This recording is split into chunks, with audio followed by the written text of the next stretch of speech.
आज के जमाने की बात करें तो दिल्ली में 90,000 से ज्यादा ऑटो रिक्शास चलते हैं। ऑटो रिक्शास टैक्सी से ज्यादा सक्षम और अफोर्डेबल होते हैं। उसके साथ साथ इको फ्रेंडली भी होते हैं। देश की राजधानी के लोगों के लिए ये सेफ होने के साथ साथ कहीं हद तक हेल्पफुल भी हैं।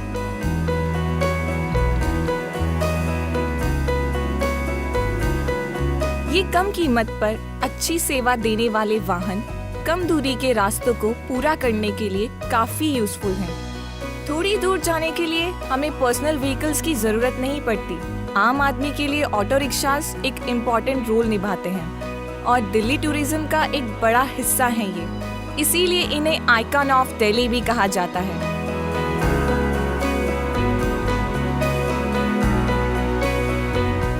ये आपको हर जगह मिलेंगे, फिर चाहे वो कोई ऐतिहासिक इमारत हो या कोई सरकारी दफ्तर, यहाँ तक कि किसी मॉल के सामने भी आज ये हमारे देश की पहचान में से एक हैं। और जरूरत भी, क्योंकि हर आम आदमी अपनी गाड़ी अफोर्ड नहीं कर सकता।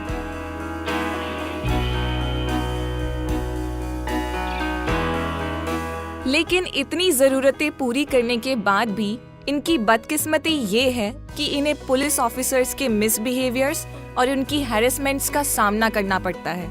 ट्रैफिक पुलिस उन्हें बार बार रोककर कोई ना कोई नए तरीके निकाल लेती है उनका चालान काटने के लिए। और अगर कुछ और ना हो तो उनके पेपर्स मांगते रहते हैं। और अगर सब सही मिल भी जाए तो उनकी यूनिफॉर्म्स या नंबर प्लेट में गलतियां निकालकर उन्हें फाइन भरने पर मजबूर करते हैं। चालान वगैरह होते हैं वो कुछ ज़्यादा ही कर देते हैं। जब भी किया जाता है तो ऐसे किया जाता है कि जैसे कि इनको भेड़ बकरियों की तरह घेर घेर कर इनको इनके चालान किए जाते हैं। इस तरीके से होता है। ऐसा नहीं है कि गवर्नमेंट ने इस पर ध्यान ना दिया हो।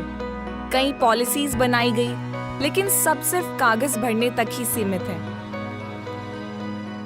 गवर्नमेंट की जो भी योजनाएं बनती हैं सब फाइलों के अंदर किसी को नहीं मालूम होता। सभी फाइलों के अंदर बंद होके बस अंदर ही रखी रह जाती है या नहीं है, इसको भी किसी का भी नहीं पता। इसको भी कुछ ऊपरले जो जानकार हैं उन्हीं को ही मालूम है कि फाइल भी बनी है इस चीज की। जो आम ऑटो वाले उनको तो ये भी नहीं पता कि किसी चीज की फाइल भी बनी है हमारी। ऑटो रिक्शा वालों को प्रॉपर स्टैंड्स नहीं मिलते और अगर कहीं ऑटो पार्क करें तो इल्लीगल पार्किंग का चालान भरना पड़ता है। समस्या तो जी अनेक हैं, मगर ये बनती नहीं है। ये बता दिया, बनती है तो ऊपर तक अमल नहीं होता उस पर। अब जैसे दिल्ली ट्रैफिक पुलिस ने 400 स्टैंड इनके लिए बना रखे हैं। अब किसी को पता नहीं है स्टैंड है कहाँ नहीं है, कोई बोर्ड नहीं, एमसीडी का बोर्ड होना चाहिए। तो इनको मीटिंग करनी चाहिए, कैंप लगाने चाहिए, लोगों को जागरूक करना चाहिए। ऑटो टैक्सी वालों के यहाँ स्टैंड है, आपका वहाँ स्टैंड है, तो उनको आगे जानकारी होगी, पता चलेगा। इन्होंने कुछ पास कर दिया अपनी इच्छा से, कहाँ बना दिया अपनी इच्छा से, कहीं ऑटो बनाया अपनी इच्छा से बनाया है। वहाँ सवारी हो चाहे ना हो, जंगल में ऑटो स्टैंड बना दिया, एक बोर्ड लगा दिया, वहीं पे खंबा है लगा दिया, ऑटो TSR। जब हम लोग ऑटो चलाते हैं, हम 365 दिन हमने ऑटो चलाना होता है। जब हमारे को ही नहीं मालूम है कि 400 ऑटो स्टैंड पास हुए हैं, तो और फिर वहाँ पे खड़ा होने के लिए कौन जाएगा? लेकिन कई बार इन सब चीजों का भुगतान हम सिटीजन्स को भी करना पड़ता है। किसी वजह से या तो ऑटो वाला कहीं जाने के लिए मना कर देता है, और अगर तैयार होता भी है तो मीटर से नहीं चलता, जिसकी वजह से लोगों को उनकी मुंह मांगी कीमत देनी पड़ती है। इन सारी प्रॉब्लम्स का सलूशन तभी हो सकता है जब ऑटो रिक्शा वालों की प्रॉब्लम्स का सलूशन होगा।